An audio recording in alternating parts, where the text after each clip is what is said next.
Hai Sobat Bahan, selamat datang di channel hiburan Kamar Bahan. Armin akan membacakan kelanjutan sebuah cerita novel yang sangat seru, yang sangat menarik, yang sangat menghibur, yang sangat layak untuk diikuti dari awal hingga akhir. Sebuah cerita novel yang berjudul The Story of Bichen. Tetapi sebelum melanjutkannya, pastikan kalian sudah subscribe channel ini dan aktifkan lonceng notifikasinya agar tidak ketinggalan jika admin upload video terbaru. Jika kalian menyukai cerita seperti ini, jangan lupa like.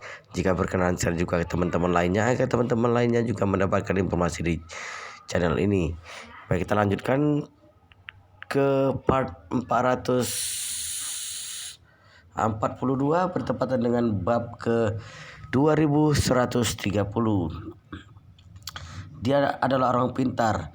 Jadi kata-kata adiknya yang terdengar penuh perhatian ini sebenarnya mematikan.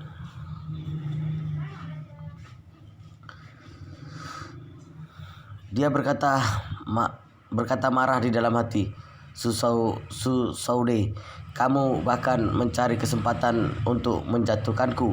Meskipun aku bertanggung jawab dalam seluruh masalah ini, tetapi yang membuat keluarga Su terjadi bencana besar seperti ini bukan aku, melainkan ayah. Namun bajingan Saude ini melemparkan semua kesalahan padaku di depan semua orang.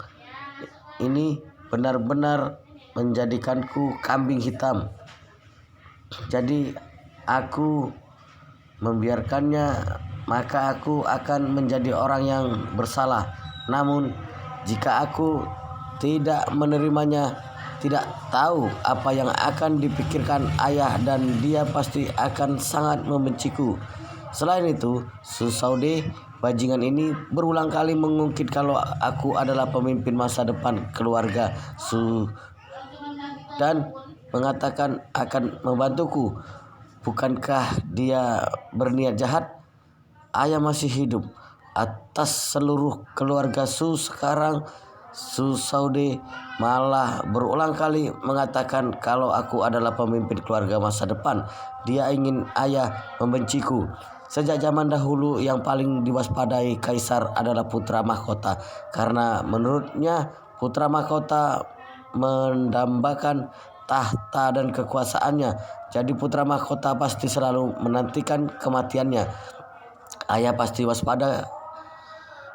pasti mewaspadaiku jika juga seperti itu. Saude mengungkitnya seperti ini, maka kewaspadaan ayah pasti akan semakin kuat. Bukan hanya itu, Saude melakukan ini sama saja membantu ayah keluar dari pengepungan secara diam-diam. Pada awalnya ayah adalah orang yang tidak berperasaan, bajingan yang menukarkan nyawa cucunya demi keuntungan. Namun serangan Saude membuat semua tanggung jawab dilemparkan ke dirinya. Ayah pasti sangat puas dengan sikap Saude, benar-benar menyebalkan. Memang seperti yang diduga oleh Saude, ekspresi ayah langsung jauh membaik ketika Saude berkata seperti itu. Dia berkata dalam hati, akhirnya ada yang disalahkan untuk masalah sebesar ini. Pepatah mengatakan meskipun akan mati tapi ada temannya. Karena Saude telah melemparkan kesalahan kepada Saudau, maka aku akan menjadi lega. Jadi dia berkata dengan dingin, Saudau, apa pendapatmu tentang apa yang dikatakan Saude tadi? Saudau merasa bahkan ingin mati. Aku bisa memiliki pendapat apa? Sialan, apa aku berani menyatakan pendapat? Pendapat sebenarku adalah Saude sedang omong kosong. Namun apakah aku bisa mengatakan kata-kata ini? Apakah aku bisa mengatakannya? Jika aku mengatakan Saude omong kosong, bukankah itu artinya melemparkan kesalahan kepada ayah? Berdasarkan karakter ayah, apakah aku masih bisa hidup dengan baik kelak? Ketika memikirkan ini, Saude menghela napas. Tidak peduli berapa banyak yang dia katakan, pada akhirnya aku tetap tidak berdaya. Jadi dia berkata dengan sedih, ayah, aku menerima semua yang dikatakan Saude. Semua ini memang salahku. Anda tenang saja, aku akan menjadikan ini sebagai pelajaran kelak. dan berubah. Su Cheng Peng langsung merasa kalau emosi yang ada di dalam hatinya langsung sirna. Tidak ada yang ingin dikambing hitamkan, meskipun orang paling dekat juga akan saling melempar tanggung jawab. Sama seperti ketika anak sakit, suami mengeluh istri tidak merawat anak dengan baik, istri mengeluh sikap suami yang tidak peduli, pergi pagi menunda waktu, istri mengeluh kalau suaminya menyetir terlalu pelan. Pokoknya selama bisa melemparkan tanggung jawab meskipun kepada putra kandungnya, ini adalah hal yang sangat bagus. Jadi dia mengangguk dengan pelan dan berkata dengan tegas, "Kamu sebagai putra pertama keluarga Su telah ceroboh dalam menangani masalah. Kamu sudah seharusnya memperbaiki diri." Setelah itu dia berdehem dan melanjutkan, "Begini saja, mulai saat ini kamu jangan muncul di depan publik sampai seluruh masalah diselesaikan. Dan diam-diam pergi ke Australia dan tinggal beberapa saat. Kita bahas lagi setelah masalahnya reda." Ketika mendengar pengaturan ayahnya, Su Saudao hampir muntah darah. Jelas-jelas dia yang melakukan banyak hal yang menimbulkan banyak masalah. Akhirnya aku yang harusnya bersembunyi di Australia. Brengsek, ada apa ini? Ketika memikirkan ini, dia buru-buru berkata, "Ayah, Anda membiarkan aku tidak muncul di publik untuk sementara waktu. Aku bisa menerimanya. Namun kenapa harus ke Australia? Masih ada banyak urusan di grup. Aku juga masih harus memikirkan cara untuk berbaikan dengan hiking." "Tuan besar," Su berkata dengan dingin, "jika kamu tinggal di sini, para paparazi akan mengawasi setiap gerakanmu. Selain itu, kamu jangan lupa, tidak tahu ada berapa banyak orang yang sedang bersiap menikam kita dan kamu adalah target mereka. Jadi menurutku kamu lebih baik pergi ke Australia. Bukankah kita mempunyai sebuah tepi laut di Queensland?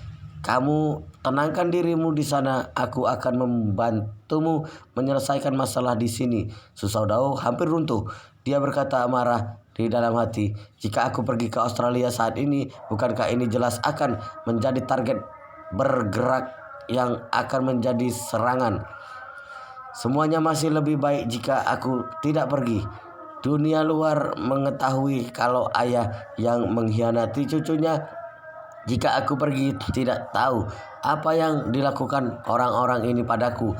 Selain itu, aku adalah wakil ketua dewan eksekutif grup sekarang. Aku adalah orang penting nomor 2 di grup. Jika aku pergi, siapa yang mengambil alih pekerjaanku? Apakah membiarkan Su Saude yang melakukannya? Jika bajingan Su Saude mengambil alih pekerjaanku, maka posisi wakil ketua dewan eksekutif akan menjadi miliknya. Bukankah kekuasaanku akan hilang?" Tepat ketika Su Saudao memikirkan cara menolak pengaturan ayahnya, Su Cheng Peng langsung memberikan perintah, "Saude, kamu bantu atur pesawat untuk kakakmu. Dia harus segera berangkat malam ini dan kamu yang membantu pekerjaan di grup untuk sementara waktu." Su Saude sangat senang ketika dia mendengarnya, namun dia berusaha menekan kesenangannya dan berkata dengan hormat, "Ayah, tenang saja, aku akan segera mengatur pesawatnya." Su Saudao memohon, "Ayah, meskipun kamu memintaku pergi, aku mohon tunda selama 2 hari dulu. Setidaknya biarkan aku mengobrol bersama hiking dulu sebelum pergi." Su Cheng Peng melambaikan tangannya. "Tidak ada yang bisa diobrolkan. Berdasarkan pemahamanku terhadap Du Haiking, dia tidak mungkin akan kembali padamu. Jadi lebih baik segera bercerai dengannya." Suara Su Saudao hampir menangis.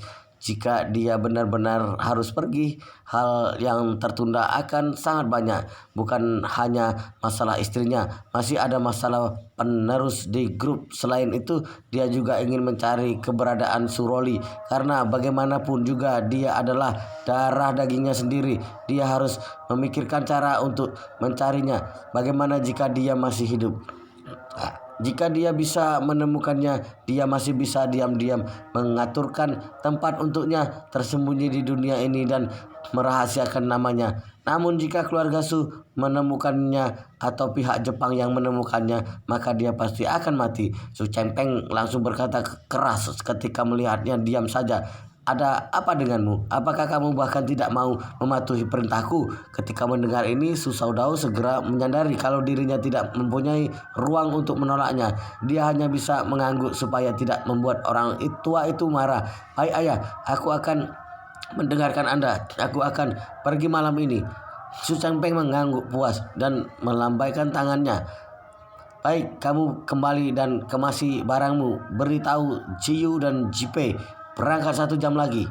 Sewaktu Su Saudao dipanggil pengurus rumah, Su Jipe dan Su Jiyu masih berada di ruang kerja rumahnya sendiri sambil terus menatap layar komputer. Setelah ibu mereka pergi dalam perjalanan ke rumah keluarganya sendiri, ibu menelpon mereka berdua. Di dalam telepon, Du Haiking mengatakan masalah Su Roli dengan sangat tenang kepada mereka. Su Jipe dan Su Jiyu terkejut karena berita ini sampai tidak bisa berkata-kata. Sepertinya tidak peduli anak muda berusia 20-an yang mendengar ayahnya sendiri masih mempunyai anak luar nikah akan sangat sulit menerima kenyataan ini. Terutama bagi Su Jiyu, dia sama dengan ibunya yang memegang teguh kesucian cinta. Meskipun sampai saat ini masih belum pernah berpacaran, tapi jika hal seperti ini terjadi pada dirinya, maka dia pasti sama seperti ibunya. Dia akan meninggalkan suaminya tanpa ragu. Jadi meskipun dia sangat sulit menerima kenyataan ini untuk sementara waktu, tapi dia mendukung ibunya tanpa syarat. Sedangkan Su Jipe sedikit banyak sikap prianya lebih dominan dalam hal ini. Dia merasa kalau pria yang statusnya seperti ayahnya hampir tidak mungkin setia pada pernikahan seumur hidup. Pria yang sangat kaya jarang merasa puas hanya dengan satu pasangan saja. Jadi wajar saja kalau sesekali akan mencari bunga liar di luar, karena dia sejak kecil adalah pria yang tumbuh dalam lingkungan kelas atas. Dia sudah banyak melihat drama pria. Banyak sekali orang-orang yang mempunyai anak luar nikah di dalam lingkungan ini. Dia sudah terbiasa melihat hal ini. Orang terhebat yang pernah dia temui adalah seorang miliarder yang terlibat dalam internet. Dia mencari banyak wanita yang melahirkan banyak anak. Dia juga sering pamer di internet. Sebaiknya jika waktu itu ayah melakukan cinta 1 malam dengan pengawal pribadinya dan mempunyai 1 anak nikah. Dalam hal ini Su Jipe merasa kalau ayahnya adalah orang yang tidak sombong. Dia adalah di dalam lingkaran ini dan orang yang lebih mencintai keluarganya. Sementara wanita yang ada di dalam lingkaran ini sebenarnya sudah terbiasa dengan hal seperti ini. Tentu saja dia tidak mengatakan hal ini kepada ibu dan adiknya karena dia paham dengan kepribadian ibu dan adiknya. Jika membela ayah pada saat ini, mungkin dia akan dimarahi habis-habisan oleh mereka berdua. Su Jiyu merasa sangat marah. Dia bisa merasakan apa yang dia rasakan ibunya saat ini. Jika dirinya bertemu dengan suami seperti ini, maka dia pasti akan meninggalkannya tanpa ragu. Maka dia berkata dengan marah di telepon kepada Du Haiking, "Ibu, aku mendukungmu untuk bercerai dengan ayah. Dia melakukan kesalahan seperti ini dan menyembunyikannya begitu lama. Hal ini tidak bisa dimaafkan. Jika aku bertemu dengannya, maka aku akan menanyakan dengannya dengan jelas secara langsung." Du Haiking tidak emosi dirinya. Dia hanya bisa berkata dengan pelan, "Jiyu, aku mengatakan hal ini kepada kalian karena kamu dan kakakmu sudah dewasa. Kalian berhak tahu dengan masalah ini. Tapi ini adalah masalah kami berdua. Kamu tidak perlu bertengkar dengan ayahmu karena masalah ini. Selain itu, setelah aku bercerai dengan ayahmu, kalian berdua bisa memilih untuk tetap tinggal di keluarga Su. Juga bisa memilih untuk tinggal di rumah nenek. Kalian juga bisa memilih untuk hidup sendiri. Ibu tidak keberatan. Kelak jika keluarga ayah atau keluarga ibu mengadakan pertemuan, maka kalian harus menghadirinya dengan sikap seperti biasa. Hanya saja aku dan ayahmu tidak akan menghadiri pertemuan keluarga lagi. Hal lainnya tetap sama." Su Jiyu tidak terima dan berkata, "Ibu, kita harus mencari wanita bermarga He. Itu bukan dia menggoda suami orang lain dan juga melahirkan anak luar nikah. Wanita ini keterlaluan sekali. Tidak perlu." Du Haiking berkata dengan datar. Dia juga kasihan. "Aku tidak menyalahkannya. Kalian juga jangan mencarinya. Urusan percintaan sepenuhnya merupakan pilihan. Tidak ada yang salah dan benar. Sujiyu bertanya dengan suara serak. Ibu, apa rencanamu selanjutnya? Duhai King berkata sambil tersenyum. Aku tidak ada rencana apa-apa. Setelah ayahmu siap, kami akan segera bercerai. Jika dia bisa mengerti secepatnya, maka aku akan pergi jalan-jalan setelah bercerai. Jika dia masih belum mengerti, maka aku akan menunggunya dan akan jalan-jalan dulu. Suroli buru-buru berkata. Ibu, kamu ingin, bukan Suroli maksudnya ini, tapi Sujiyu ya. Sujiyu buru-buru berkata, Ibu, kamu ingin jalan-jalan kemana? Duhai King tersenyum dan berkata, Jinling. Keinginan Duhai King untuk jalan-jalan ke Jinling sudah terkubur di hatinya sekitar 20 tahun. Sejak kematian Yi Changjing dan istrinya, dia sangat ingin pergi ke Jinling karena ini adalah tempat tinggal Yi Changjing. Sebagai wanita yang telah mencintainya selama setengah abad, dia sangat berharap untuk bisa jalan-jalan ke Jinling dan tinggal di sana untuk beberapa waktu, mencoba menemukan jejak keberadaan Yi Changjing di Jinling. Namun, sebagai seorang wanita yang telah menikah, nilai-nilai moral di dalam dirinya terus memberitahunya kalau dia tidak seharusnya ke Jinling karena itu memang tidak adil bagi suaminya. Duhai King pergi ke makam Yi Changjing diam-diam dan ini sudah merupakan hal yang paling membuat Duhai King merasa bersalah terhadap Su Shaodao. Jika dia pergi ke Jinling, hal ini terasa kurang pantas. Namun sekarang dia sudah tidak ada ikatan moral itu lagi. Su Shaodao yang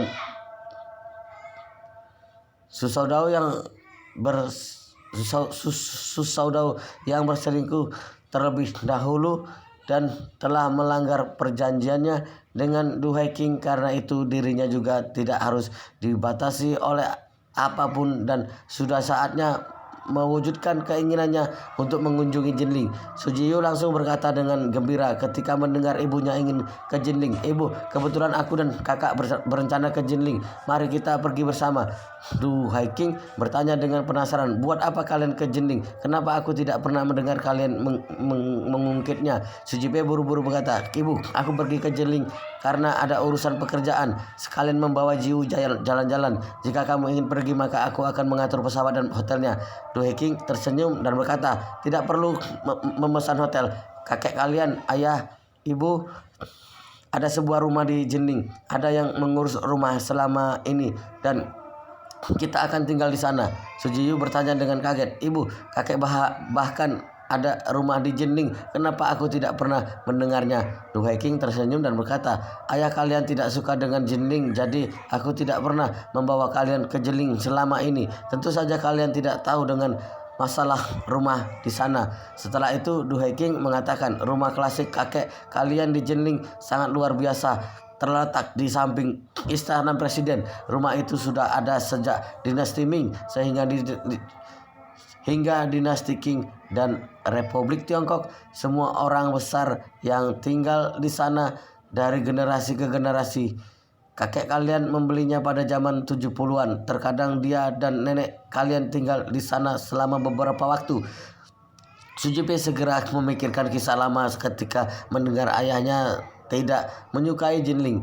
Dia pernah mendengar kejadian waktu itu. Dia tahu kalau Yi Changjing, pria yang paling disukai ibunya, meninggal di sana waktu itu. Jadi hatinya langsung merasa kacau. Pada saat ini Sujiyu yang ada di samping berkata tanpa ragu, Ibu, kamu istirahat di rumah kakek dulu malam ini. Kita akan ke Jinling besok pagi. Duhai King berkata, baik, kalian berdua jangan mengungkit masalahku dengan ayah kalian.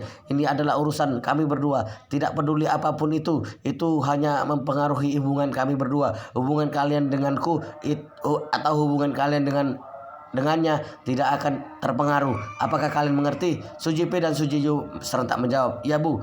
Duhai King berkata dengan puas, baiklah, aku sudah tiba di rumah nenek kalian. Aku tutup dulu ya. Sujiyu maksudnya. Sujiyu buru-buru berkata, Ibu, kalau begitu kamu istirahat yang baik malam ini. Aku akan menelponmu besok pagi. Baik. Sujiyu menutup teleponnya. Sujipe yang ada di samping berkata dengan cemas, Ciyu, ayah tidak menyukai Jinling selama ini. Jika kita ke Jinling bersama ibu saat ini, apakah dia akan marah? Sujiyu mendengus. Memangnya kenapa kalau dia marah? Dia mempunyai anak luar nikah di luar, membawanya pulang dan membiarkannya berada di dekat kita. Kenapa dia tidak berpikir apakah kita akan marah atau tidak? Sujiyu berhenti sejenak dan berkata dengan sangat marah, "Sejujurnya aku ingin menanyakan hal ini secara langsung kepadanya. Kita bertiga ke Jinling untuk memberitahunya kalau semua ini adalah salahnya." Sujipe berkata dengan canggung, "Hei, bagaimana kita yang sebagai anak bisa bicara tentang hal ini?" Setelah itu Sujipe berkata lagi, "Ada begitu banyak orang kaya di dunia ini. Beberapa di antara mereka yang tidak bermain di luar pernikahan. Ayah hanya bertindak gegabah sekali saja. Dia sudah termasuk orang yang sangat banyak di antara semua orang." Sujiyu bertanya dengan ekspresi yang sangat serius, "Bagaimana kamu bisa berkata seperti ini? Apakah orang kaya bisa tidak setia terhadap pernikahan?" Sujipe buru-buru berkata, "Aduh, bukan itu maksudku. Aku hanya mengatakan kalau ayah kita bukan orang yang buruk dan masih bisa dimaafkan. Jika dia mengakui kesalahannya dengan tulus, ibu langsung memutuskan untuk bercerai dengannya. Bukankah ini terlalu buru-buru? Mereka telah menikah selama 20 tahun lebih. Ditambah kita berdua.